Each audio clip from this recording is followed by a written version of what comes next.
A nossa disciplina de máquinas elétricas, ela aqui está em menta para vocês, ela é uma disciplina de 80 horas, ela tem esse conteúdo aqui. A gente vai estudar um pouquinho de materiais magnéticos, materiais de circuitos magnéticos. Normalmente isso é visto em eletromagnetismo, mas eu vou tratar um pouco aqui com vocês, até porque espero que circuitos magnéticos ajudem a entender transformadores. A gente vai ver princípios de conversão de energia. Máquinas, geralmente, elas convertem energia. Um gerador transforma energia mecânica em elétrica. Um motor converte energia elétrica em mecânica. Nós vamos ver um pouco de transformadores, tanto transformadores de potência, que são os transformadores que tem que a Celpa usa para levar energia para nossas casas, quanto o transformador que tem na fonte do computador, no carregador do notebook. A gente vai ver um pouco também de transformadores de potencial e transformadores de corrente, que são utilizados em medição. Se algum de vocês tiver entrado em alguma subestação, como a lá do IF, vocês vão ver que lá tem um TP e um TC para poder fazer a medição da energia do IFPA. A gente vai ver os tipos de motores elétricos, o princípio de funcionamento. Nós temos motores de indução, tanto trifásico quanto monofásico, motores de corrente contínua, métodos de partida e controle de velocidade. Vamos ver também um pouquinho de máquinas síncronas e motores universais. E tem alguns motores especiais de menor uso, como o motor de passo. Hoje em dia se usa o motor de relutância variável. Esse que está máquina de fluxo aí no final, eu acho que ele foi copiado errado na época de montar o PPC. Máquina de fluxo é um conteúdo do pessoal da mecânica. Por exemplo, a turbina de um avião é uma máquina de fluxo, uma bomba. Isso a gente não estuda aqui, né? Se bem que se está no PPC e alguém quiser dar uma olhada, eu posso dar uma passada superficial, porque eu também não sou especialista na área. Alguém tem alguma pergunta, quer fazer algum comentário?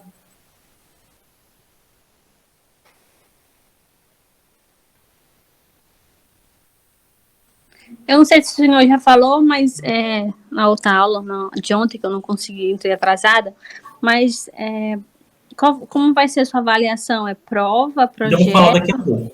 Ah, tá. A minha primeira aula com vocês, era para ter tido aula semana passada, quarta-feira foi feriado, sexta-feira a gente estava de luto, então é o meu primeiro encontro com vocês, tá? Vamos já esclarecer. Aqui nós temos a bibliografia sugerida. Lá na nossa biblioteca, nós temos, que eu considero dos dois melhores livros de máquinas, que é o Fitzgerald e o Del Toro.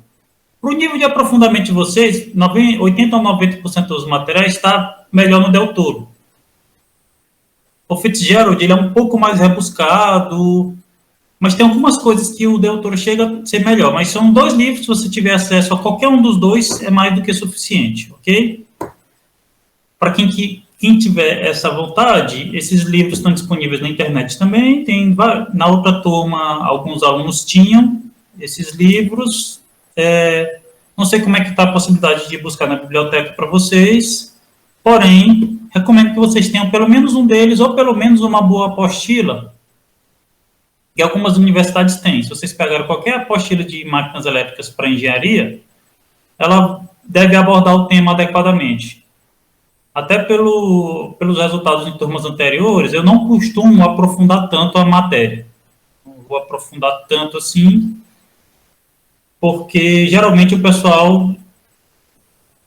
Eu tentei uma vez fazer uma questão que não era nem tão difícil assim, era uma questão com duas variáveis e duas equações, o pessoal teve um pouco de dificuldade, então eu até abortei a ideia de algumas coisas mais interessantes que a gente costuma abordar em máquinas. A ideia é que vocês saiam dessa disciplina conhecendo o funcionamento tanto de um transformador, quanto do motor de corrente contínua, motor síncrono e motor de indução, além de saber fazer a ligação dos motores de indução. Dando já um exemplo rapidamente, me adiantando um pouquinho, motores de corrente contínua. Algumas daquelas máquinas fora de estado da Vale, elas usam motores de corrente contínua. As locomotivas mais antigas, elas usam motor de corrente contínua. E os drones, eles usam motor de corrente contínua. Se alguém quiser mexer com isso aí, drones geralmente usam motor de corrente contínua, até porque ele tem uma fonte de corrente contínua que é a bateria. O mais óbvio seria usar um motor de corrente contínua.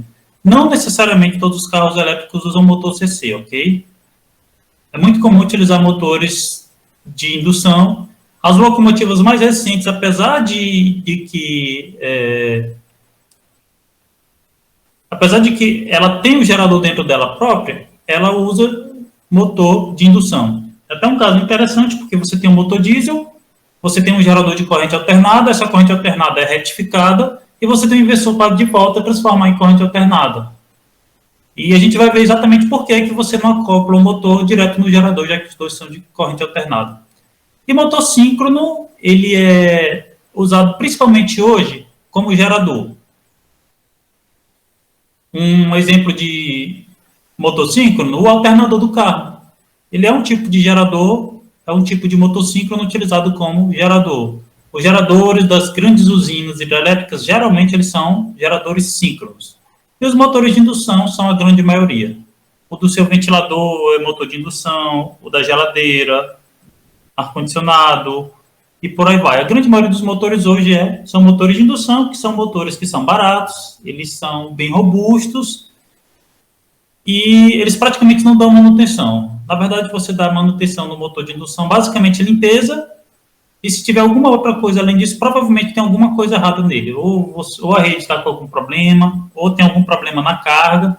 É um motor que raramente dá problema.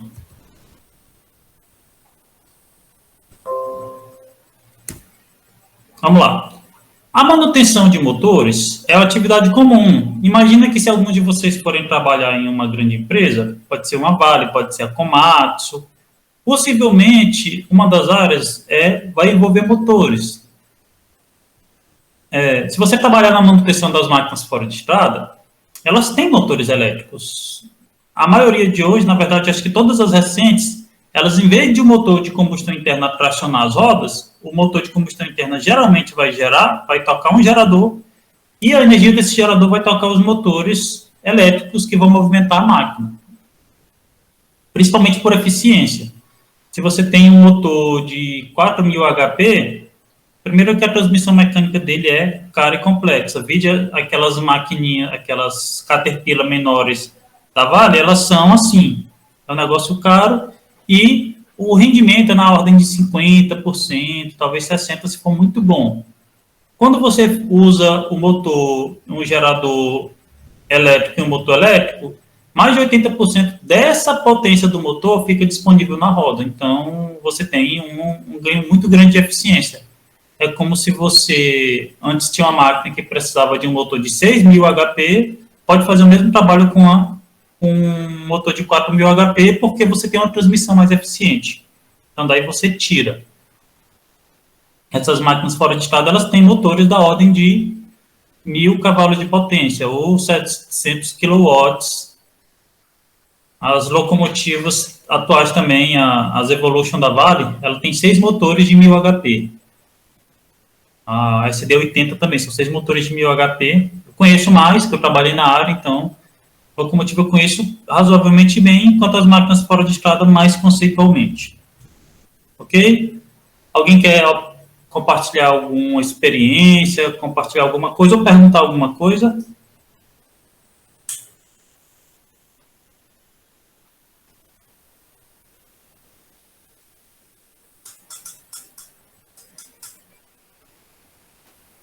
Quando indica não, né? Vocês já observaram que eu sou um pouquinho rápido, eu tenho tendência a falar rápido.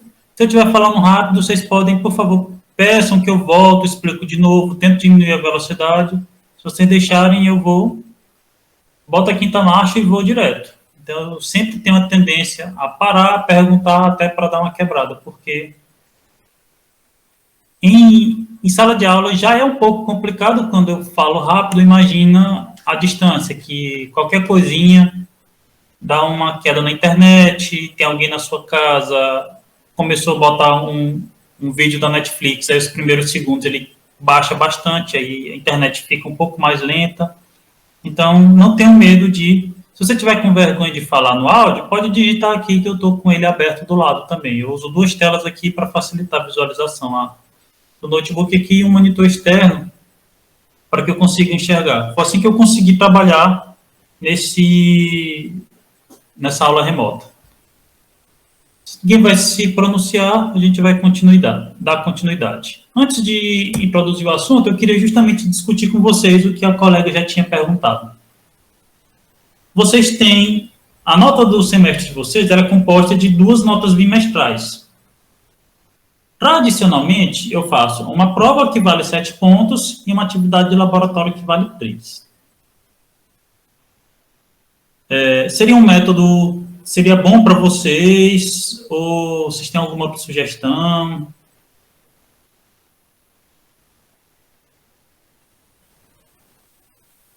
Professor, estou aí, por gentileza, repita.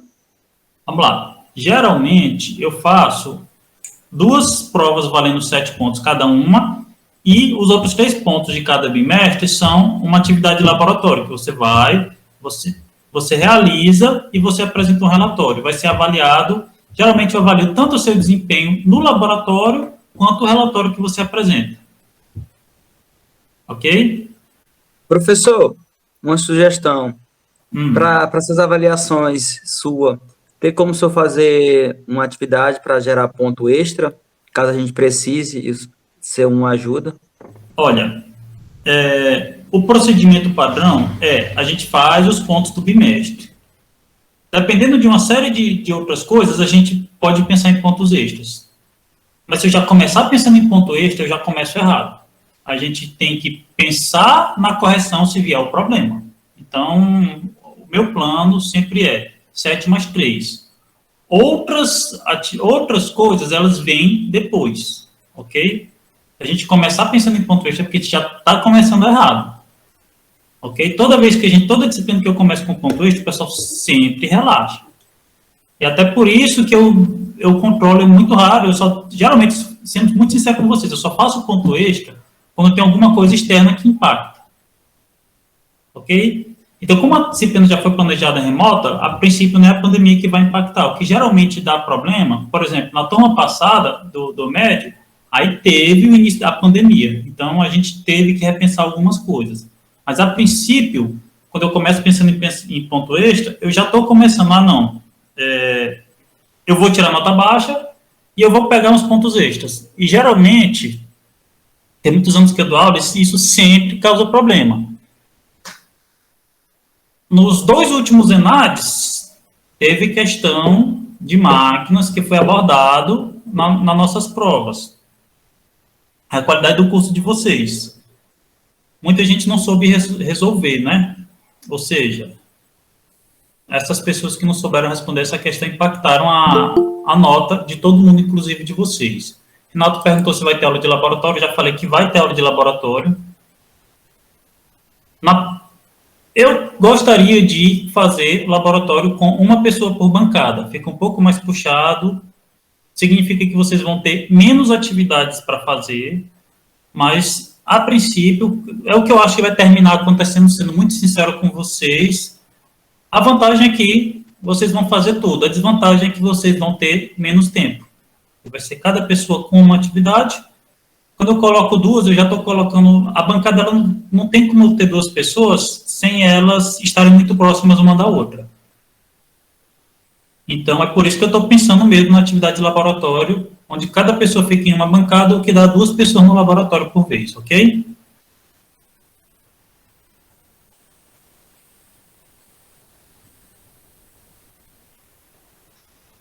Mais perguntas? Sugestões? Não, tá tranquilo. Tranquilo?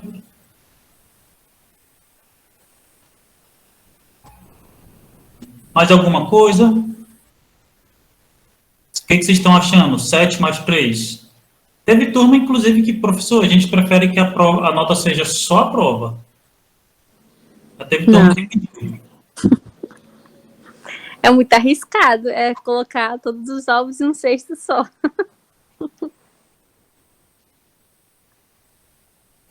Minha opinião, né? Ok, não. É hora de vocês conversarem, entendeu? É porque como é a primeira disciplina de vocês... Oi. Mas no caso aí, com o decorrer da disciplina, a gente pode dar sugestão, porque se a gente dá sugestão fora. Então é mais fácil a gente for ver na matéria, porque se for desenvolvido e a turma pegar, pode ser que as coisas melhorem, né? Sim. Então, toca o barco, pessoal. Ok. É porque vocês têm experiência com outros professores, outras disciplinas. Acaba assim, inclusive o meu feeling é que as notas dos relatórios não são melhores do que as notas da prova do pessoal. O pessoal que tira 8 numa prova, faz um relatório de 3 pontos, tira 2, 2.4. O pessoal que tira 3 na prova, quando me entrega o relatório, a nota do relatório é lá embaixo também, porque geralmente a pessoa que tem a dificuldade na parte teórica, na hora que chega para montar, aí eu peço, agora faz isso. A pessoa tenta fazer a atividade, a mesma dificuldade que ela teve em aprendizado, ela vai ter no laboratório. Isso foram raras as exceções. Foi por isso que uma das turmas que já tinha tido disciplina comigo, ela pediu justamente isso, professor, a gente quer que no terceiro e quarto trimestre seja só a prova. E a gente fez. Eu fui para o laboratório, a gente fez as atividades, só que nada foi avaliativo. Então, já explicando para vocês os motivos. Tá bom? Por quê? Okay. Oi? Ok. Porque geralmente, por que eu trabalho assim? Porque quando você vai trabalhar, eu já fui supervisor, chegou um equipamento lá, chegou um compressor, e ele dava problema. E meu chefe não queria saber de eu estar lá com eles, não. Eu só chegava e passava, tem que resolver isso aí. E eles tinham que saber. O motor está girando para o lado errado, o que tem que fazer? São os relés do estrela triângulo. Ele não está funcionando, o compressor fica o tempo todo em estrela, e geralmente os meus técnicos mesmo resolviam tudo isso aí lá na hora. Raríssimas as vezes que eu tinha que ir lá. Teve umas 3 ou 4 vezes que eles não conseguiam que eu ia lá, né? Ou seja, engenheiro eu ia e resolvia com eles. Até falaram assim, não, geralmente tem um cara da engenharia que faz isso, mas como eu era um supervisor e era engenheiro, acabava que tinha essa vantagem, que eu conseguia ajudá-los com conhecimento na atividade deles. E espera-se isso do profissional. Então, quando a gente vai para o laboratório, eu vou passar algumas atividades que eu espero que sejam atividades que vão contribuir para vocês, se vocês estiverem trabalhando. E, ao final, você tem que apresentar um relatório. Se tem uma coisa que vocês vão fazer, se vocês, assim, o técnico é aquele cara que fica lá, que vai pegar no alicate, qualquer cargo de técnico especializado para cima, que eu imagino que seja o que vocês almejam estar fazendo um tecnólogo, até porque não precisa nem de superior para ser especializado. Mas a partir de analista, sim. E o que mais o pessoal faz é relatório. E eu digo por experiência minha. Professor. Como supervisor, a gente participava do CSP, né? Que era como você promovia as pessoas.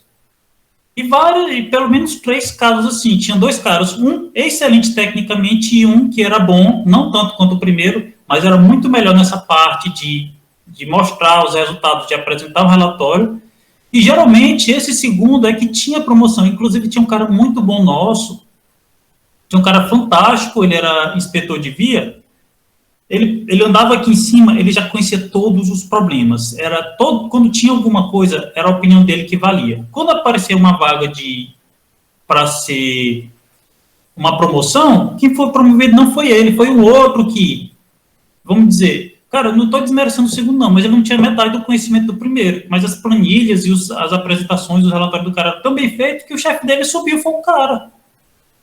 Eu, sinceramente, até me lembro de ter, não, cara, mas eu acho assim... que no dia, que eu convivia com os dois, e eu fui um dos que me opus à promoção desse segundo, porque eu conhecia o conhecimento, eu sabia do conhecimento do primeiro, eu via quanto ele era importante.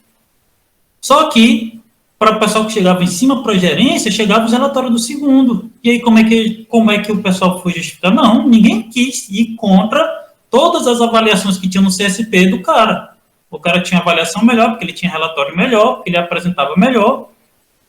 E aí? Então, é uma coisa que a gente termina trabalhando. Essa é a opção de vocês. Vocês querem que o relatório seja avaliado? Sim ou não? Se for, a gente coloca. Se não, a gente cuida só de máquinas. É até problema menos para mim. A gente cuida só de máquinas, a gente faria, ainda mantendo essa linha, a prova de 7, uma atividade de laboratório valendo 3, sem relatório nenhum. Isso tudo vai ser a opção de vocês, ok? Alguém ia perguntar?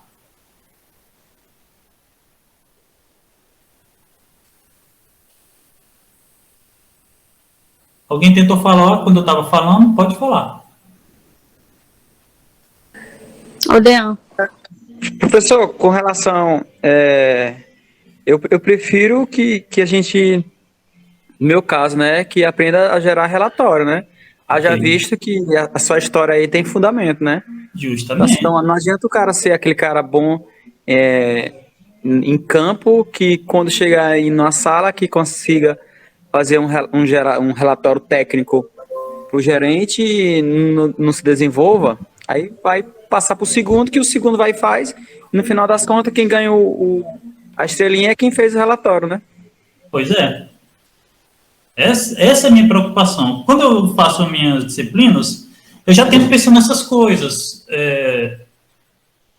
A maioria dos alunos tem dificuldade, mas, enfim, o meu entendimento é que a gente está aqui para preparar vocês para o emprego. Significa que a gente vai ter que pegar pesado com vocês, porque eu digo a vocês, os chefes mais legais que tem, provavelmente ainda são piores do que a maioria dos professores de vocês da universidade. Se você tiver a sorte de pegar um chefe ruim, e pelo pouco que eu vejo assim da Vale, a maioria se encaixa nessa última, dificilmente o pior professor que tu teve é pior do que o teu chefe. Mas, enfim, vocês não precisam definir isso hoje, eu estou só tentando fazer um alinhamento, porque às vezes algumas pessoas elas não concordam com algumas decisões que a gente toma como professor. Eu já estou tentando fazer o alinhamento. Se você chegar, se em determinado momento chegarem e... Não, tem que ser assim. A gente faz. A gente acata. Várias vezes eu recebi alguns direcionamentos. Olha, isso tem que ser feito assim, tem que ser feito assado, a gente faz. Aconteceu uma vez de eu ter que tirar determinados assuntos. Vai ter um evento no campus, vocês vão ficar essa semana todinha sem aula, e aí? Eu tive que deixar uma turma sem ensinar um determinado assunto em uma determinada matéria. Foi uma decisão da direção, vou fazer o quê? Não ia dar tempo para fazer. Eu não ia poder ter o horário de reposição, porque o horário já estava sendo considerado para o evento. Vamos fazer o quê? A gente acata e faz. Concordar, não concordo, mas tem situações que a gente faz o que é mandado. Então, tem alguma flexibilidade, mas tem algumas coisas que eu acho que... até meu papel como professor, porque como eu já fui supervisor, eu sei o que eu queria que o pessoal chegasse. Com esse conhecimento e com certas metodologias de trabalho. Ok? Um dos detalhes também, por exemplo, quando a gente vai no laboratório, tem toda uma questão de vestimenta, o pessoal, é muita frescura, o professor Lucas não pode usar brinco, não pode usar anel, não pode usar relógio, cabelo preso, mas é porque a área operacional, você vai trabalhar com a máquina girando, se o anel engatar no motor. Felizmente, comigo trabalhando, nunca teve assim de empregado meu se acidentar. 3 anos, a minha supervisão nunca teve nenhum acidente, e isso é raro em área operacional. Mas eu já vi casos assim, o cara foi fazer manutenção no motor, estava de anel, o anel engatou, puxou a carne do dedo todinho. Engatar brinco, mulher com cabelo enrolar em motor, já vi muito disso. Então tem alguns cuidados que a gente toma, que a gente quer formar vocês. Ok? Mas alguém quer falar alguma coisa? Se vocês quiserem falar...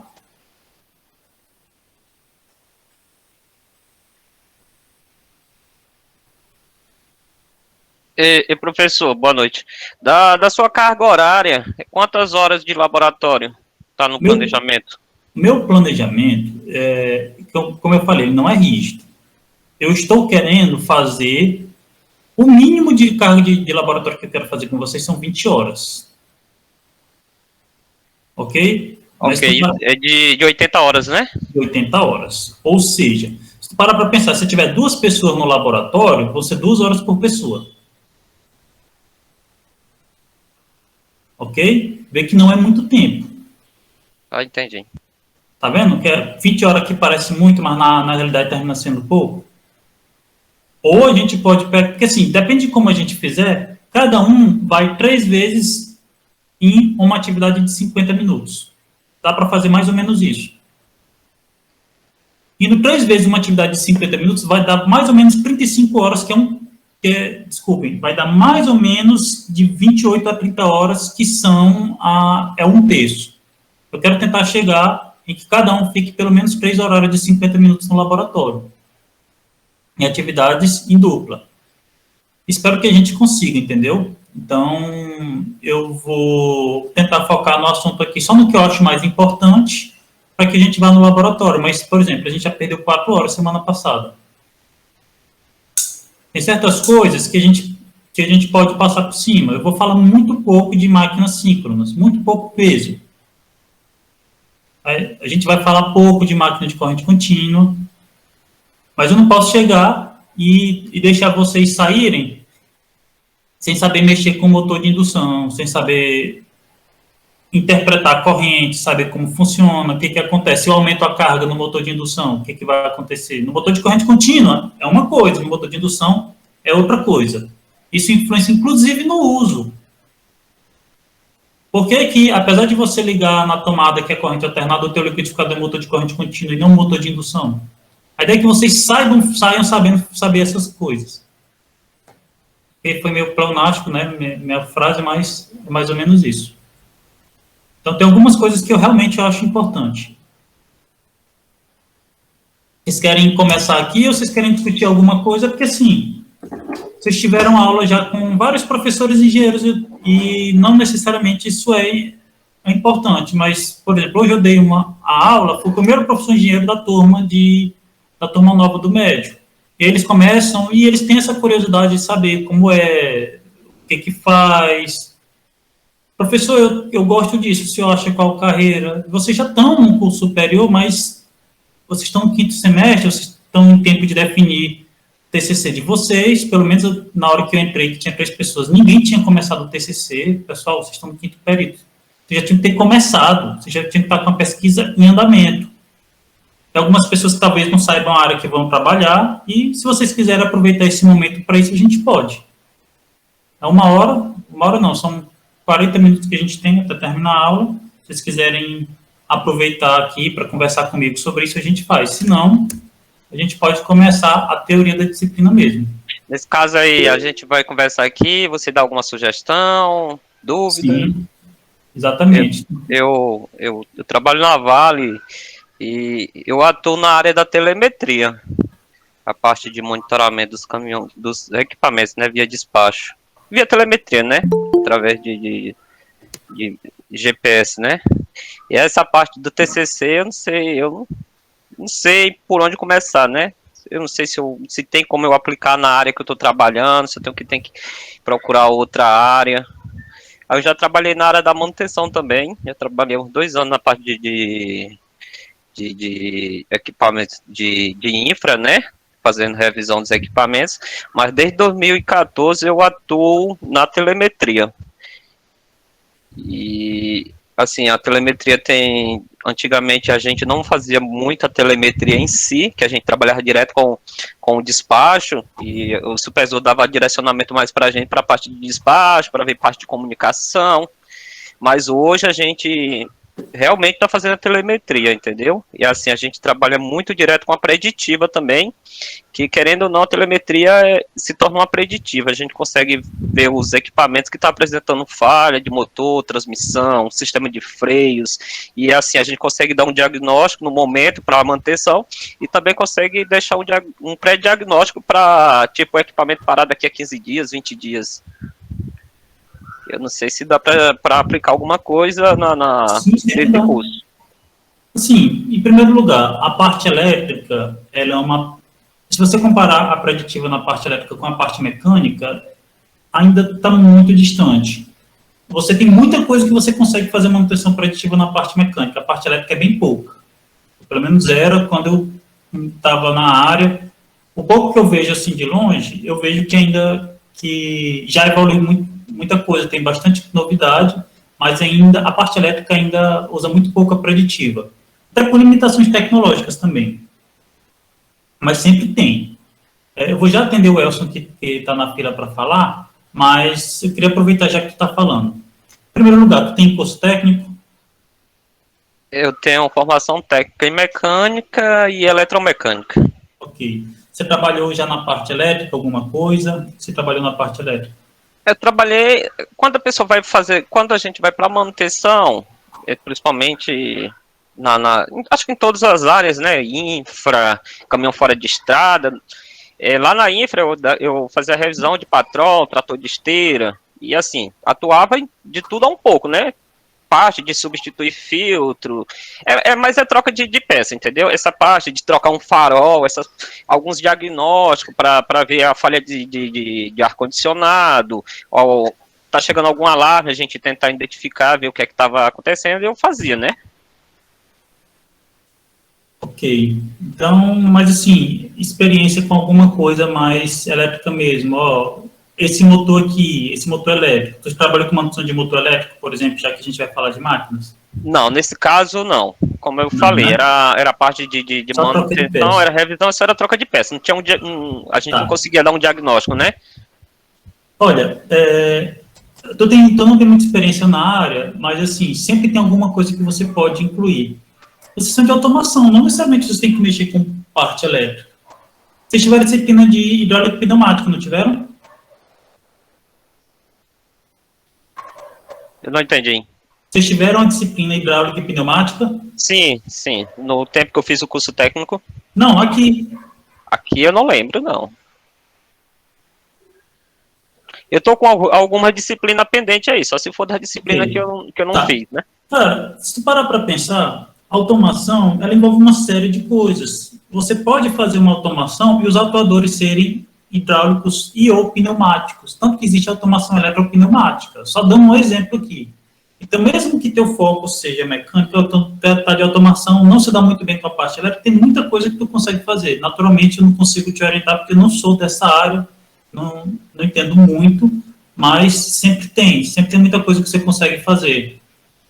Eu sou engenheiro eletricista e a minha equipe, que eu era supervisor, tinha 2 técnicos eletromecânicos, por quê? Porque a gente tinha uma automação de balança. Então, tem muita coisa mecânica nessa parte de balança. Você pegava e fazia o acionamento com pistões pneumáticos. Só que todo o arcabouço do lado de cá era a parte elétrica, mas tinha essa parte pneumática, inclusive compressor. Eu terminei aprendendo. Não estudei nada de hidráulica pneumática na faculdade, mas chegou lá, a gente tinha uma balança, e eu ia lá e eu não estava entendendo por que em determinados lugares, ou melhor, eu sabia que sim, eu cheguei, eu peguei com cálculo, eu consegui provar o meu ponto. Tinha 5 pontos de carregamento, em 4 deles, o compressor era tranquilo. Ele mantinha, você atingia 10 bar e ele funcionava. Tinha um outro cliente que não, ele atingia 10 bar, eu ligava, né? Aí ele começava a cair 9, 8, 7, e o compressor não conseguia gerar tanto ar. Eu já pensei, bem, não precisa ser muito inteligente para saber que a quantidade de ar que o compressor gera não é a mesma que você está gastando. Aí eu fui lá, peguei os pistões, aprendi isso no ensino médio, né? Calcular volume. Aí eu fui pegar essa parte de diâmetro e curso, fui ver, olha, cada vez que esse negócio aqui mexe, ele usa tantos litros de ar, mas esse ar ele está a 10 bar. Então eu fui lá pegar aquela fórmula de química do segundo ano, PV igual a NRT, fui lá e calculei, sério mesmo. Só com esse conhecimento que eu vi de química lá do meu ensino médio, eu fui lá e calculei e percebi que o compressor, ele gerava, vamos dizer, 1.200 litros de ar atmosférico por hora, e a balança estava parecendo de 1.500. Aí eu peguei esse cálculo e fiz a justificativa para comprar um compressor com potência. Aí eu comecei a olhar os compressores, eu vi que para atender isso aí tinha que ser potência X, um motor elétrico de potência X, e aí já era a minha área, e eu consegui fazer a ficha técnica para comprar. Ou seja, você pega os conhecimentos que você tem e você traz para onde você sabe. era engenheiro eletricista. Então, eu trouxe para a minha área, começar a mexer, peguei um compressor adequado e a gente conseguiu resolver o problema. A mesma coisa vocês vão poder fazer, se você tiver um pouco de criatividade, claro. Às vezes eu já tentei várias vezes na época, a Vale tem muita coisa de CCQ. Eu, sinceramente, eu acho que a forma como a Vale trabalha, a ideia do CCQ é muito boa, mas a forma como eles trabalham é muito ruim. Mas tem muita coisa, muita ideia boa de CCQ que o pessoal chega, que se tivesse uma base teórica, alguém para ajudar, o CCQ sairia massa. E como tu tá numa graduação e tu tá numa área operacional, tu tem uma grande chance de pegar alguma coisa e aproveitar. Aí tu tem que ver se a gestão vai aceitar, olha, eu queria pegar, só tô dando uma ideia, não quer dizer que você vai fazer isso, tá? Mas você pega lá alguma coisa, você consegue aproveitar o seu CCQ e fazer como um TCC aqui. Pro IF nada impede. Não sei para Vale. Mas às vezes é possível, entendeu? Não, entendi. Ok? Beleza. O Elson ia falar alguma coisa?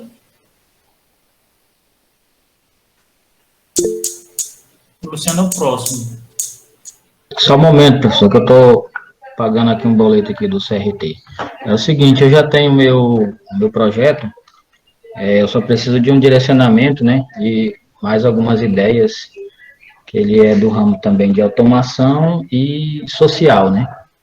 E já obtive até um feedback de uma disputa que eu inscrevi esse projeto e recebi uma resposta do pessoal que estava avaliando esse tipo de projeto que tem esses cunhos sociais, né? Aí eu recebi uma resposta deles e fiquei até animado em continuar com isso, né? Um dos avaliadores falou que a proposta tem um potencial de gerar impacto socioambiental bastante positivo e dependendo do modelo do negócio adotado, e o outro falou que eu preciso de captar dinheiro independente de doações, né? Ou seja, tenho que vender esse meu possível produto desse TCC para alguma parte com o poder público, algum outro tipo de financiamento, né? Então, vou precisar de direcionamento nessa parte e também na parte de produção desse produto, que é do ramo de agricultura e relacionado com irrigação também. Entendi. A gente tem um engenheiro agrônomo no campus, que deve ter dado aula para vocês, que é a professora Vanessa. Não sei. O caminho certo, sim. Primeiro,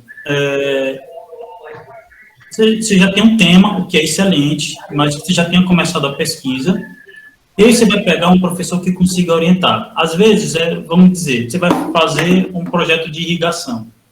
É um sistema automático de irrigação, aí você tem que ter duas vertentes. Você pode pegar um orientador e um co-orientador. Aí um deles vai ser só dando um exemplo aqui, não estou dizendo que tem que ser assim, tá? Você vai chamar a professora Vanessa, que é agrônoma, e vai chamar o professor Anderson, que é de automação.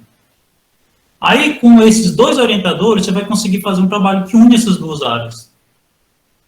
Óbvio que da forma como você fizer o trabalho, você vai ter um foco. Você pode focar mais no lado irrigação, e aí, teoricamente, pelo menos na minha opinião, seria a professora Vanessa, o seu orientador, e o Anderson como co-orientador, ou você pode focar mais na parte de automação. E aí, seria o inverso. Só dando um exemplo, ok? Então, e é como eu estou falando, você vai pegar um tema que você tem facilidade de estudar. Eu estou orientando um pessoal do médio aqui, que eles, escolheram um tema lindo, acharam massa. Só que a base do projeto deles é fazer programação em Arduino, e eles têm uma dificuldade gigante em programar Arduino. Eles me passaram isso aí quando já estava metade do trabalho escrito que a gente faz. Começa um tema do zero, sendo que eu já fiz eles mudarem de tema. Estou tentando ajudá-los a tirar um pouco desse gap de programação, até porque, beleza, eu sei programar, mas eu sou um péssimo professor de programação. Sou engenheiro eletricista, meu negócio é máquinas elétricas, energias renováveis, e programação não é uma das minhas habilidades principais. E eu estou tendo um pouco de dificuldade com eles por isso. Então, eu já de antemão, acredito que o teu caso, tu pegou um tema que tu tem certa facilidade, mas já deixo isso de aviso para os demais colegas. O caminho, Elson, conversa com o coordenador, que está sendo o Anderson Silva. Até ele vai conseguir desenrolar. Se for uma coisa que ele não é tão assim, ele vai conseguir procurar nós professores e ele vai ver quem que tem carga horária um pouco mais sossegada. E geralmente os professores, a maioria dos alunos, eles procuram primeiro nós professores engenheiros. Eu quero fazer um projeto com Arduino. Aí ele me procura o Anderson, procura o Anderson. E acaba que os professores, às vezes os professores, a Vanessa, o Renato, que eles têm muita coisa, são excelentes, têm muita ideia, às vezes pouca gente procura. Então, eu sugiro que você dê uma procurada no Anderson, que ele consegue te levar isso aí, ok? Você tem mais alguma coisa que você quer conversar, se quiser pedir também, eu podendo ajudar, eu ajudo. Não, no momento não, no momento eu já tenho alguém que poderia orientar, mas eu vou esperar reduzir a quantidade de trabalho e o retorno dessa pessoa da licença, né? Mas a gente tem conversado informalmente, ela tem me orientado em algumas coisas a fazer, mas eu vou procurar o coordenador também. Já procurado no coordenador, é bom que vocês tenham isso, estejam sempre em sintonia com o coordenador. Você vai começar o trabalho já, chama o coordenador, eu estou com isso, ok? O próximo que chama foi o Luciano, né?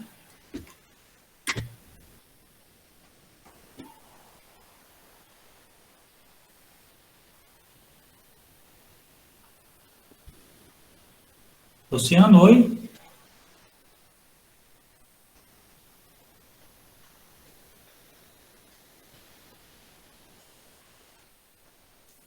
Desistiu? Sem querer botar muita pressão, mas já botando, né?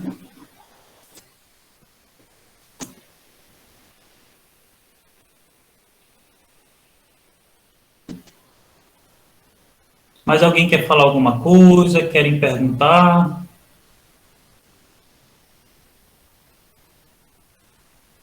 Não está saindo no áudio, viu, Luciano?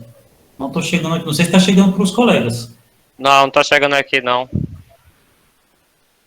Vai ter que sair e entrar novamente aí, Luciano, talvez dê certo. Teu áudio está desativado. Ativa aí no Google Meet.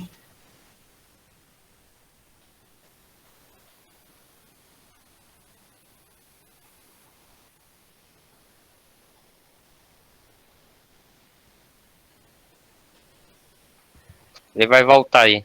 Ok, aguardemos. Se alguém tiver alguma... Se não bora esperar. Não vai demorar, né?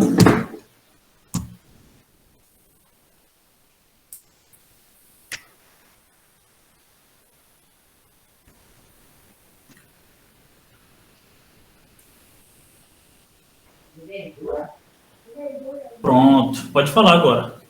Oi, tá me ouvindo? Agora sim, alto e claro. Bacana. Boa noite, galera. Professor, assim, eu tenho muitas dúvidas ainda acerca do TCC. Toma, pai. Eu do chocolate. Obrigado. E eu chocolate. Toma, papai, primeiro. Tá, papai falar aqui, tá? Então, professor, eu tenho ainda muita dúvida acerca do tema, porque, assim, hoje eu atuo na área de mais de PCM, né, que eu sou da inspeção. E a gente tem já dentro do nosso curso, inclusive, uma matéria bem voltada para essa parte. Mas eu também atuei na área de hidráulica por 6 anos, né, hidráulica e lubrificação aqui em Carajás. Então, também tenho uma experiência nisso. Aí, assim, mas a minha maior dúvida é se eu vou poder defender o TCC depois que eu fechar todas as matérias, porque esse semestre, essas matérias agora que passou, eu fiquei devendo bastante, né? Fiquei bastante ausente aí no curso.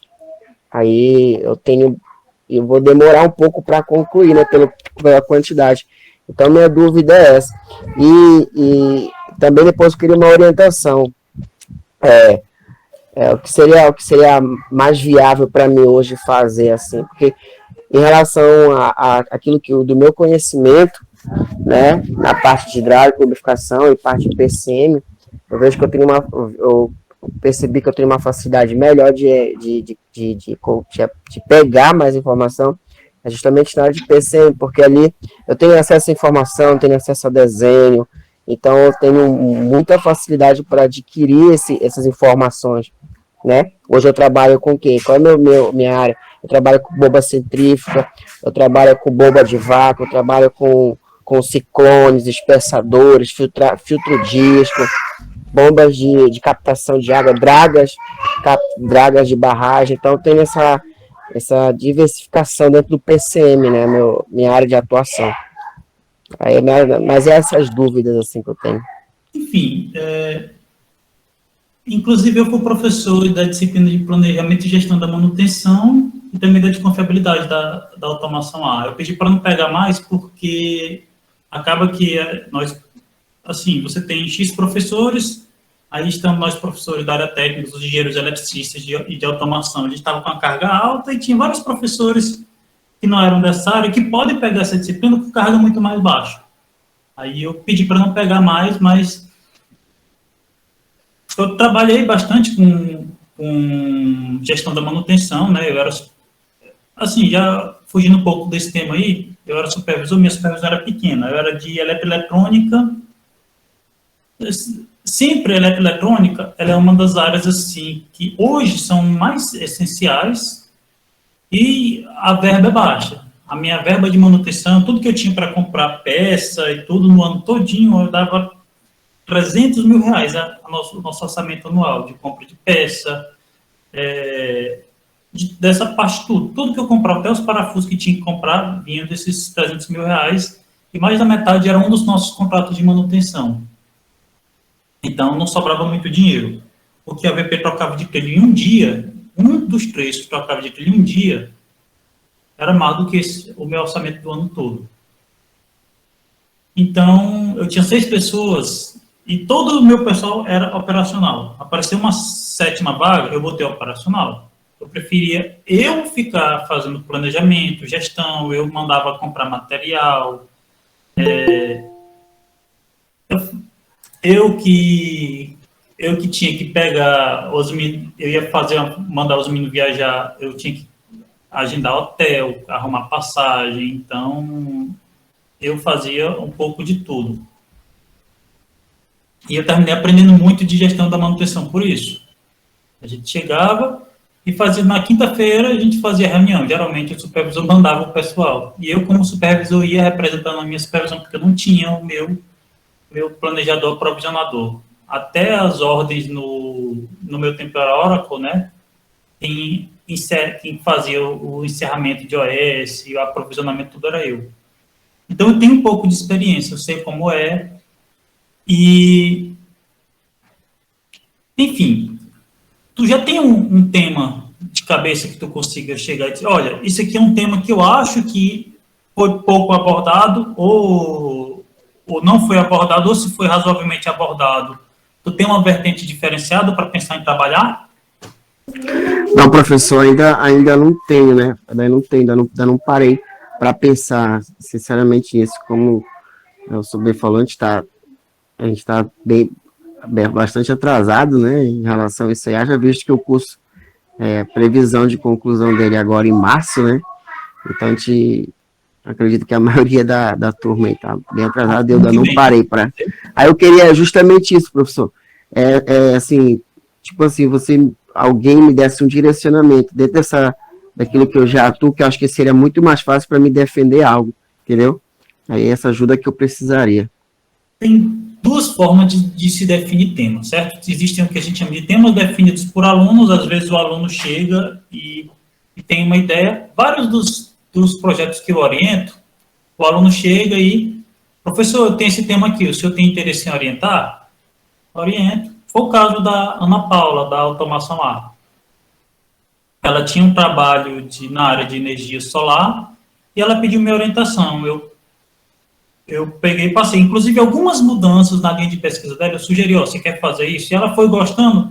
O trabalho ficou tão bom que quando eu entreguei para a banca correu e não, a gente tem que publicar isso aqui, aí um já arrumou uma revista, o outro não sei o quê, porque o tema ficou excelente. Ou seja, o aluno chegou e trouxe o tema. Mas nem todo mundo tem essa inspiração. E quando isso acontece, muitas vezes na instituição, existem grupos de pesquisa. Então, tem um grupo que pesquisa, vamos dizer, por exemplo, tem um grupo de pesquisa do FPA que estuda como que o Rio Paropebas afeta a cidade. Mas isso não tem nada a ver com automação. Mas teve um grupo da outra turma que chegou e estava tentando estudar uma forma de fazer previsão de enchente. É perfeitamente possível que você coloque um sensor que, quando ele atinge determinado limite, você comece a se preocupar. Não estou dizendo que isso vai dar um tema, mas eu estou tentando dar um exemplo, que um tema que parece não ter nada a ver e é possível de ser encaixado. Ou seja, o aluno chega e se encaixa nesse projeto. Geralmente, os professores eles pegam 2, 3 alunos para ajudar na pesquisa. E, às vezes, o aluno chega, se encaixa na pesquisa e consegue pegar por uma via que os professores nem estavam imaginando. Aí fica um projeto muito mais do aluno do que da equipe que estava fazendo a pesquisa e faz. É raro, mas acontece. E, às vezes, você chega, você dá uma olhada, você que já trabalha na Vale, dá uma olhada na sua área. Poxa, tem um sistema lá. Sei lá. Não necessariamente, eu estou criando uma situação hipotética. Onde vocês trabalham, toda hora o pessoal chega, o pessoal não lava direito a bota porque dá muito trabalho, e o pessoal entra com a bota suja, aí o cara chega, bota um sistema lá que na hora que o cidadão passa, ele já automaticamente lava a bota dele. Só dando um exemplo, que eu já vi na prática, que o pessoal queria, na área que eu trabalhava, tinha um lugar que o pessoal queria fazer um lavador automático de bota porque tinha esse problema. Não sei como é que está hoje, na época o nosso problema não era nenhum minério. Eu trabalhava na Ferrovia Norte-Sul e a gente transportava soja.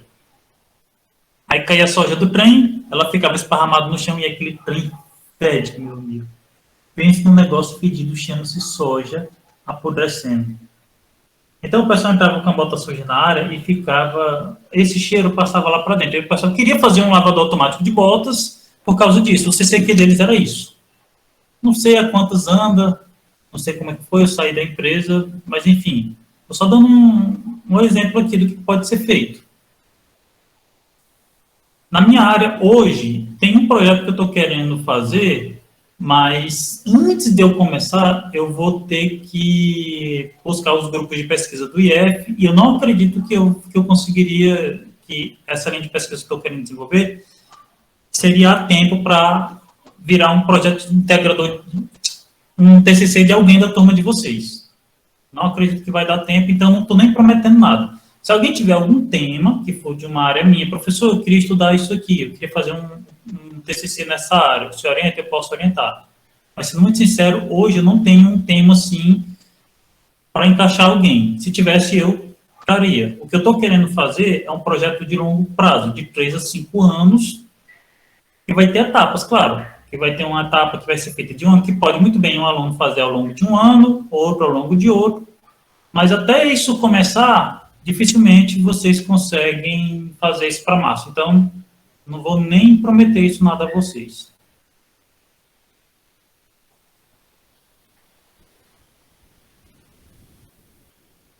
Você tem alguma ideia? Se tem alguma coisa assim já na sua cabeça, que assim, veja que eu estou trabalhando com vocês, máquinas. Se for alguma coisa que envolva essa minha disciplina, ele pode muito bem ir trabalhando paralelamente com a disciplina. Na verdade, professor, eu estava com, assim, há um tempo atrás, lá no trabalho mesmo, a gente estava discutindo outro dia aqui na aula, esqueci aqui o nome da professora aqui, quem puder me lembrar o nome da professora que nos deu. Hã? Tyler? É a que deu aula ontem pra gente, eu esqueci aqui. Novata, eu não consegui gravar o nome dela. E assim, professor, a gente perde muito tempo, a gente que trabalha em PCM perde muito tempo com um mau planejamento, entendeu? Sim. Então, eu queria muito fazer um trabalho voltado nisso, entendeu? Que até, como a gente vê, tá de perto, vê as falhas, Sim. então vê o que pode ser feito. Então, acho que isso aí para mim seria um ponto positivo, entendeu? Na escolha de um tema voltado para isso, entendeu? Acho que é a Suelen. Se é planejamento da manutenção, deve ser a professora Suelen, acho que é ela. Enfim, se você tiver alguma coisa, olha, eu tenho isso aqui. Aí, eu vou te dar um exemplo. Deixa eu ver se eu acho aqui um trabalho que eu fiz um tempo atrás.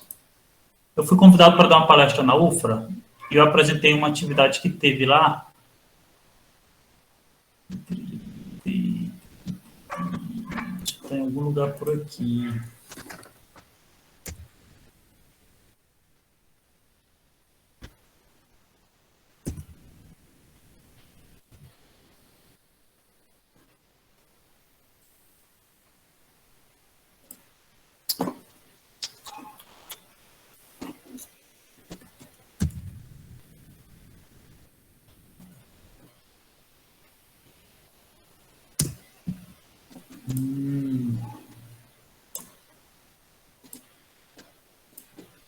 Enfim, não estou conseguindo achar fácil aqui, porque faz muito tempo.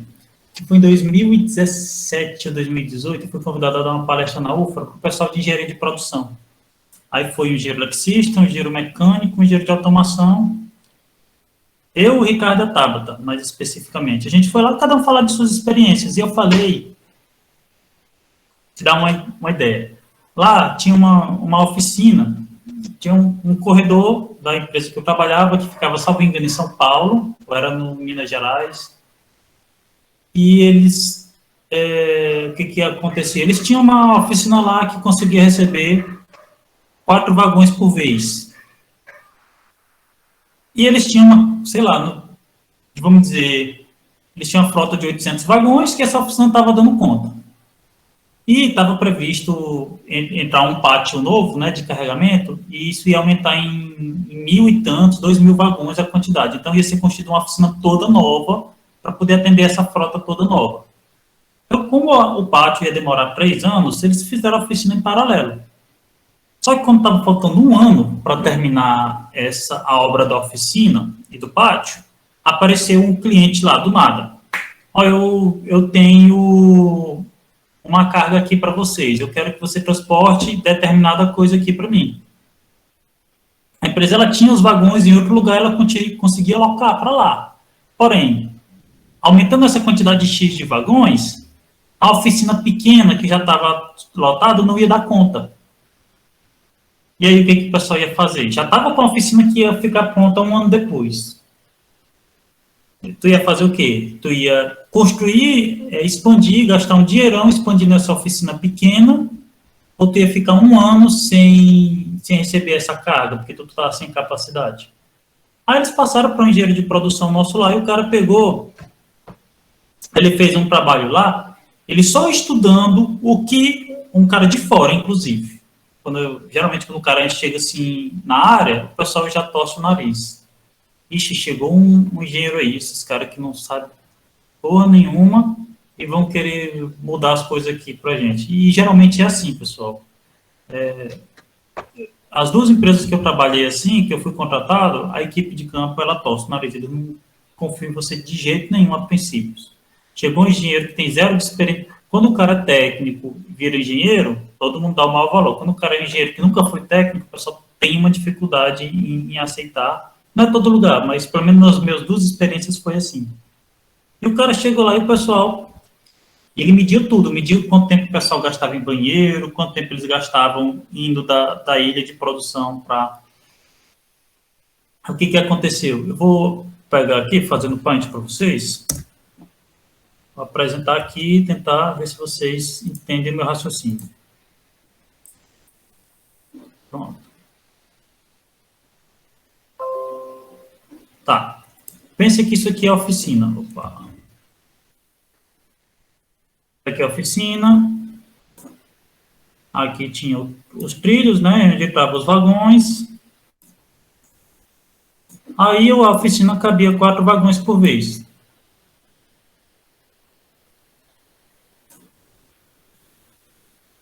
que era suficiente. Só que com os vagões novos lá do cara que queria contratar, isso aqui não ia dar. E aí, o cara pegou e começou a estudar, ele percebeu que está aqui a oficina, aí bem aqui tinha uma área de armazenamento, ficava o almoxarifado, aqui tinha uma oficina de componentes, e aqui tinha uma área que fazia outras manutenções. Já faz muito tempo que eu mexi nisso, não lembro mais. Enfim.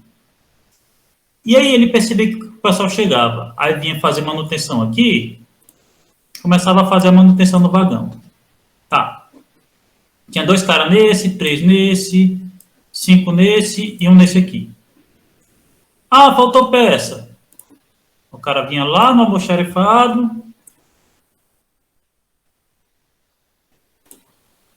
Ah, eu preciso disso, disso, disso. Aí o cara ia lá, buscava, trazia de volta, pegava para ele.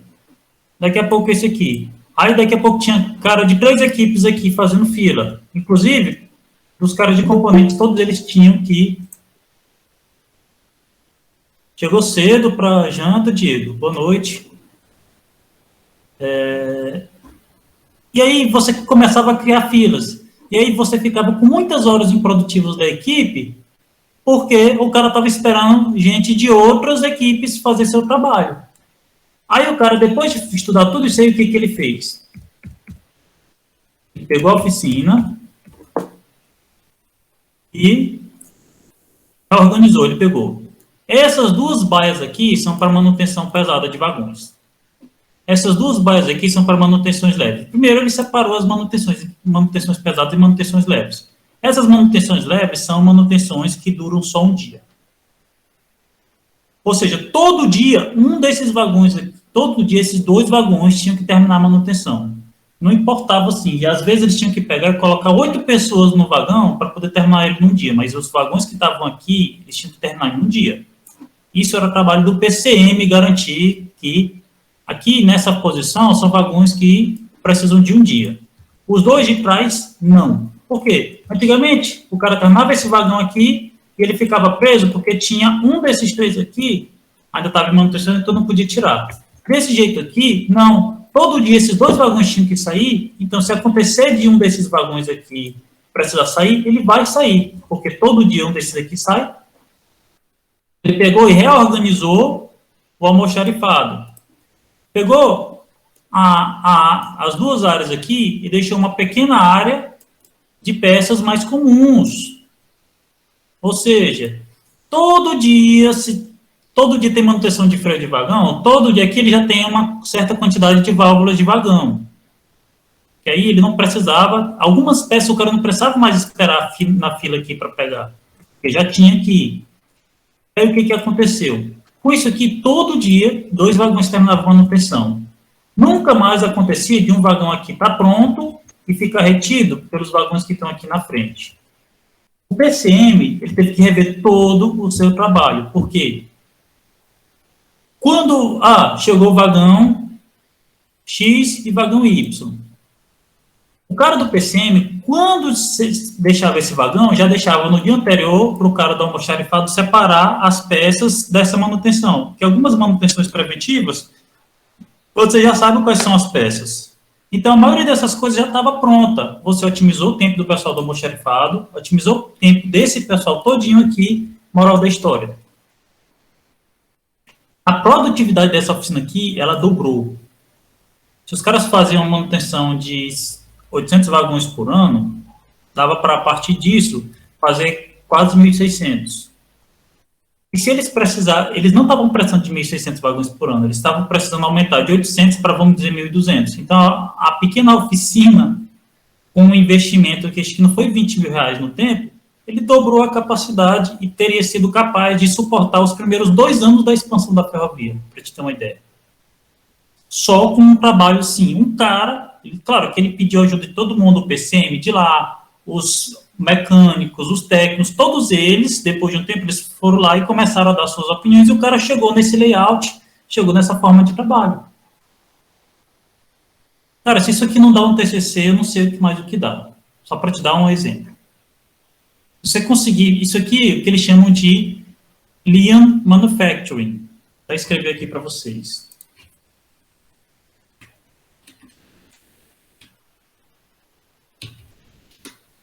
É como se fosse um tipo de manufatura ótima. Ou seja, você pega um processo e deixa ele mais organizado para que ele produza melhor. Isso aqui foi um engenheiro de produção, né? Ele era recém-formado e fez. Vocês conseguiram entender a ideia? O que acharam aí? É isso mesmo, professor. Justamente básica. A minha ideia é basicamente trazer um estudo, justamente fazer um levantamento justamente para isso aí. Bem semelhante a isso daí. Então, tu consegue ver alguns ganhos na tua área para te pensar em como transformar isso em um projeto? Só consigo sim, viu? Só a parte do tempo de execução da atividade, que você perde tempo. Quando você vai trocar até falei na aula anterior, você vai trocar um componente, o componente não está no local. Você vai trocar um componente, a chave não está no local, a chave correta não está no local. Então a gente já tem ideia já de como os ganhos que vai ter, entendeu? Eles dobraram a produtividade daquela oficina. Eu não lembro assim, se foi dobrar, se aumentou 50%, faz muito tempo. Isso aí foi em 2012, 2013, que eu vi isso. Pode falar. Outra dúvida que eu tenho é o seguinte, no caso, esse caso aí você falou que foi uma aplicação em área, né? Ele fez isso aí. No caso, para mim defender o TCC, eu tenho que ter o meu projeto aplicado na área para poder apresentar ele, ou ele pode ser um projeto com uma ideia de se aplicar na área? Desde que o projeto esteja todo pronto, ele pode ser defendido. Olha, isso aqui, estima-se isso. Mas, assim, eu te garanto uma coisa, se tu conseguir aplicá-lo na área, é muito melhor. Só que, como eu conheço a Vale, para te conseguir fazer isso aí, tu vai ter que conversar com o teu gestor, com gente de RH, tu vai ter umas 3 áreas, no mínimo, da Vale, que vão ter que aprovar para te conseguir aplicar isso aí na área. E, pelo meu experiência, o pessoal é difícil. É uma coisa muito difícil. Você chegou, se você é um empregado, achou uma melhoria aqui, não pode. Se isso der errado, eu vou perder isso aqui. Aí chega um cara de fora, assim, uma empresa aí, sei das quantas lá, vem com um negócio que não faz nem metade do que a tua ideia faz, vai custar 10 vezes mais. Eu não vou, bora fazer. O meu sentimento era esse. Não sei como é para vocês lá, hoje. Mas, enfim, dá. Desculpa, eu não queria te desanimar, mas é possível. Às vezes, até você pegar e só em fazer um detalhamento da área, olha, a área é assim, quais que são as ineficiências. Aí você começa a fazer todo um detalhamento de uma série de dificuldades e de possibilidade de melhoria, é possível defender. Na minha concepção, é possível. Certo? Agora, nem todo mundo concorda. É igual esses dias a gente estava aqui, tinha uma aluna que ela pegou do médio, ela tinha que defender o projeto integrador dela, o projeto foi publicado numa revista internacional, e tem gente do IF que tem um entendimento que, como não era na área de eletroeletrônica, não era para ser um projeto integrador.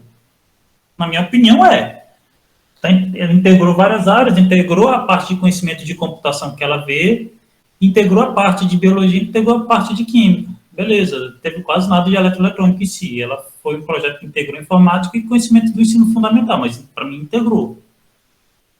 Eu não vejo por que um cara de automação, você tem a disciplina de planejamento de manutenção, você vai fazer um projeto de otimização de uma área, para mim isso justifica totalmente. É como a Luana disse aí, né? Melhoria contínua. Só que isso aí cabe um projeto, tá? Geralmente, quando você vai fazer isso aí, você vai ter que fazer uma série de mudanças na sua área. Então, normalmente, a Vale ela vai pegar, atribuir um analista ou um engenheiro para ser o responsável. Ou seja, na prática, tu vai fazer o negócio aí e outro cara vai ganhar o crédito todinho. Porque ele que vai defender lá na... É aí que entra a engenharia, né, Lucas? A engenharia pega as ideias aí dos executantes. Nós temos, por exemplo, Nós temos, por exemplo, aí a gestão de mudança. Quando a gente quer fazer uma mudança, seja ela no ativo ou até na parte aí de processo, tem que haver aí o pessoal da engenharia, pessoal aí, várias pessoas, né, o COI, para estar fazendo essa mudança. A gente está fazendo uma mudança, um exemplo, nas nossas pontes, a gente está colocando sensores inclinômetros, né, porque estava ocorrendo muitas falhas. Aí, nesse caso aí, teve que entrar inspetor, teve que entrar gerente, teve que entrar o pessoal lá da engenharia, da própria engenharia, para estar fazendo uma alteração no projeto, para verificar se isso aí ia realmente adequar. Então, é um processo muito, muito complicado, realmente. Por um lado, eu vou ser sincero e eu, de certa forma, eu entendo. Quando eu era estudante de engenharia, tinha um cara que ele descobriu uma forma de pegar lixo doméstico, ele só pediu, a prefeitura vai separar o lixo, eu pego o lixo plástico, faço isso aqui, eu crio um dormente para a ferrovia. Cara, era um negócio fantástico. Você imagina que se você pegasse, cada dormente desse de plástico pesava uma faixa de 200 quilos. Se a Vale compra, vamos dizer, 50 mil dormentes por ano a 200 quilos, quantas toneladas de lixo não ia deixar de ir para o aterro para virar um dormente? Era fantástico, ele realmente, você via que ele tinha, era um dormente que realmente tinha fundamentação. E meu conhecimento na área, o dormente plástico ele tem uma vantagem, assim como o de madeira, ele é flexível. Então ele diminui o desgaste do trilho e diminui o desgaste da brita. Diminui a manutenção no trilho e na brita. Porém, para você chegar e colocar esse dormente no meio da ferrovia, uma vez que esse dormente der um problema, que você ficar 2 horas sem funcionar, você vai ter um impacto de alguns milhões na produção. Então, a Vale nunca quis testar, ela própria. Eu nunca quis testar esse dormente de plástico, nunca botou na linha. Ou melhor, ela colocou em umas linhas secundárias, ela não testou, ela testou e ela não quis usar por outro motivo. O cara que botou os dormentes, ele não botou na distância certa. Aí tem uma máquina que ela que sobe o dormente, né, empurra a brita para baixo para na hora que o trem passar, ele não afundar e ficar balançando. Quem já andou de trem sabe que tem alguns lugares que ele começa a balançar. A brita vai quebrando, vai afofando, o dormente começa a afundar e o trem dá aquele balanço. Tem uma máquina que tira isso. Como o dormente não estava no espaçamento certo, na hora que a máquina subiu, ela cortou o dormente. O problema não foi o dormente de plástico do cara. O problema foi que o cara que botou o dormente de plástico botou no espaçamento errado. Aí o que ela fez? Não quis mexer com esse dormente. Porque você coloca uma mudança dessa, aí um dia que dá errado, o prejuízo é milionário. Então a Vale geralmente espera que algum outro lugar teste, e uma vez que está 10 anos funcionando lá, a Vale vai querer aproveitar para ela. Então tem certas coisas que eu até entendo, mas é como eu estou te falando, eu acho que dá. Tu consegue fazer nesse ano, é perfeitamente possível, é uma ideia muito massa. Conseguir a tua aprovação aí, tua melhoria contínua. Só, por favor, não esqueça que quem tem que aprovar isso aí lá é a equipe de engenharia. Vai ter um engenheiro, vai ter um analista, e fatalmente esses caras vão pegar Quando o projeto chegar lá para a diretoria, vai ter o nome deles. O teu vai ficar bem pequenininho lá embaixo. Espero que está errado, que a tua área consiga fazer do jeito certo, mas às vezes que eu vi aconteceu isso. Mas alguém quer compartilhar? Eu sei que muita gente trabalha aí na área.